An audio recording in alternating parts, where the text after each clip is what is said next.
올해 개봉한 영화 중에 전 세계에서 가장 핫한 작품이 뭘까요? 탑건, 헤어질 결심, 다양한 영화들이 있겠지만 저는 며칠 뒤에 개봉할 아바타 2가 가장 기대됩니다. 저도 잘은 몰랐는데 이번에 찾아보니까 아바타 1, 2를 만든 이 제임스 카메론 감독 거장인 건 알고 있었는데 와, 이거 진짜 거장도 보통 거장이 아니더라고요. 최근에 아바타 2를 만들기까지 이 지구에 사는 사람이라면 누구나 아는 대작들을 만들었는데요. 그 작품들은 바로 터미네이터, 에일리언 2, 타이타닉, 아바타입니다. 참고로 타이타닉은 전 세계 모든 영화를 통틀어 가장 큰 흥행을 거둔 작품이었는데요. 그로부터 12년 만에 그 기록을 깬 영화가 바로 자신의 영화인 아바타입니다. 헐리우드 상업영화의 거장 중의 거장, 전 세계에서 가장 많은 수익을 낸 영화계의 마이다스, 몸소 자연을 느끼며 생태계를 사랑하는 환경운동가 제임스 카메론. 오늘 이 자리를 빌어 낱낱이 파헤쳐 보겠습니다.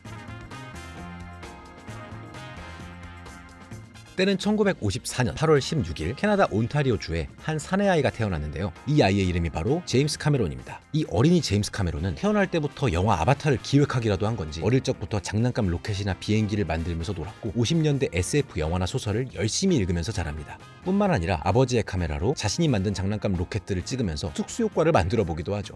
언제 영화 감독이 돼도 이상하지 않을 이 남다른 소질을 보인 제임스는 성인이 되자마자 바로 영화계에 뛰어들지는 않았고요. 의외로 트럭 운전사가 되었다고 합니다. 그러던 어느 날 제임스가 22살이 되던 해 조지 루카스 감독의 스타워즈 4가 개봉을 하죠. 제임스 카메론은 친구랑 같이 이 스타워즈를 보고 나서 이거 내 머릿속에 있던 아이디어인데 라고 했다고 합니다. 제임스는 그 길로 바로 하던 일을 그만두고 같이 영화를 봤던 친구 랜들 프레이크스와 함께 12분짜리 단편영화 제노 제네시스를 만듭니다. 근데 이 영화 77년도에 22살짜리가 처음 만든 것 치고는 은근 볼만합니다. 유튜브에 검색하면 나오니까 심심하실 때 한번 봐보세요. 아무튼 제임스는 그렇게 해서 B급 상업영화계의 거장인 로저 코만의 제작 배급사 뉴 월드 픽처스에 들어가게 됩니다. 꿈에 그리던 영화계에 들어간 제임스는 평생 잊지 못할 데뷔를 하죠. 바로 1981년에 개봉한 피라냐 2입니다. 사실 이 영화는 제임스 카메론이 직접 연출을 했다고 보기는 어려운 작품이에요. 원래 처음에는 다른 사람이 감독을 맡았는데 영화 제작자가 그 사람을 해고하는 바람에 제임스가 감독직을 맡게 됐고, 사실 제임스도 명분상의 감독일 뿐 모든 연출은 거의 다 그 제작자가 했다고 합니다. 감독으로서의 권위를 인정받지 못했던 제임스는 편집이라도 직접 하고 싶은 마음에 영화 사무실에 몰래 잠입했는데 그마저도 들키는 바람에 실패했고, 그렇게 희대의 괴작이 탄생했다고 합니다. 이 물고기 날아다니는 거 보이시죠? 그런데 이 지옥 같은 촬영 기간에 제임스 카메론의 인생을 바꿀 사건이 벌어집니다. 제임스가 피라냐 2를 찍다가 독감에 걸리는 바람에 싸구려 호텔방에서 자고 있는데 이때 악몽을 꿨대요. 이 꿈속에서 제임스가 본 장면이 제임스의 인생을 바꿔줬습니다. 끔찍한 모습의 기계인간이 불 속에서 서서히 일어나는 장면이었다고 합니다.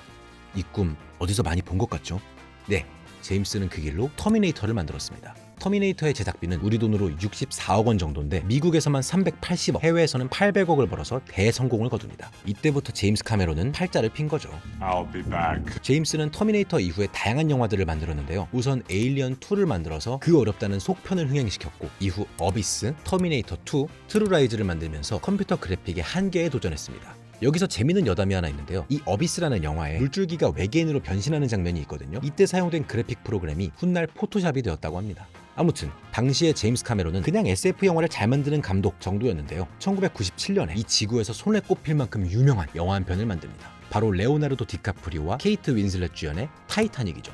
영화에 대해서 1도 모르는 사람이라도 이 영화를 모르는 사람은 없지 않을까요? 1997년 그 당시에 최고의 수익을 낸 영화는 스티븐 스필버그의 쥐라기 공원이었습니다. 전 세계에서 9억 2천만 달러 수익을 냈죠. 그런데 제임스 카메론의 타이타닉은 그 2배를 넘는 18억 4천만 달러 수익을 내고 맙니다. 그리고 제임스는 이때 보너스로 1억 달러를 받았다고 하죠. I'm the king of the world!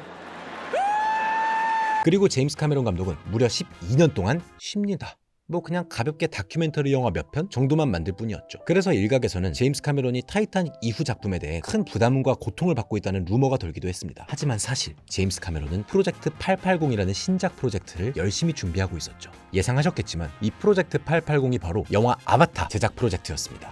제임스 카메론은 부담을 느끼기는커녕 영화사의 길이 남을 영상혁명을 보여주겠다라고 호언장담을 했다고 합니다. 그리고 2009년 12월 제임스 카메론의 12년 만의 신작 아바타가 개봉합니다. 아바타는 12년 동안 한 번도 깨진 적 없던 자신의 영화 타이타닉의 18억 흥행 기록을 깼는데요. 무려 27억 8,700만 달러 흥행을 달성했습니다. 12년 동안 굳건했던 자신의 흥행 기록을 스스로 갱신한 셈이죠.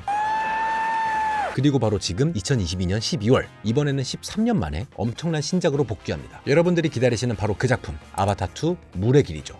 자, 그렇다면 이제 며칠 뒤에 개봉할 아바타 2를 여러분들이 더 재미있게 보실 수 있도록 제임스 카메론의 작품 특징 2가지와 그의 인성 논란에 대해 알아보겠습니다. 제임스 카메론 감독의 작품 특징 첫 번째는 바로 일관된 주제입니다. 그는 작품을 통해 늘 하나의 메시지를 던지고 있는데요. 그건 바로 기술 악용에 대한 비판입니다. 터미네이터에서는 인간이 만든 인공지능 로봇이 결국 인간을 공격하고, 에일리언 2에서는 돈에 눈먼 인간이 외계 생명체를 이용하려다가 참담한 죽음을 맞고, 타이타닉에는 최신 선박 기술을 믿고 무리했다가 슬픈 결말을 맞이한 승객들이 있고, 아바타에는 평화로운 외계 종족에 침범하려다가 전멸하는 인간들이 나오죠. 인간의 욕심을 위한 기술보다 자연 생태계를 지키려는 내용들인 것 같은데요. 왜 항상 이런 메시지를 던질까요? 제임스 카메론 감독은 어릴 적부터 직접 잡은 개구리나 뱀을 현미경으로 관찰하면서 놀 정도로 자연에 관심이 많았고, 우주와 바다에 대해 늘 궁금증이 있었대요. 그러다가 우주와 바다가 굉장히 닮아있다는 생각을 하게 됐고, 그래서 바다 생태계를 더 알고 싶어서 스쿠버 다이버가 되려고 자격증을 따기도 했었대요. 농담 반 진담 반으로 본인이 타이타닉을 만든 진짜 이유는 내가 직접 심해 속의 타이타닉호를 탐사하고 싶어서 라고 말하기도 했고요. Secretly, what I wanted to do was I wanted to dive to the real wreck of Titanic, and that's why I made the movie. And that's the truth. 사실 유기 생명체나 자연에 대해 이렇게 지대한 관심과 애정을 갖고 있는 사람이 영화에 그런 메시지를 담는다는 건 당연한 걸지도 모르겠네요.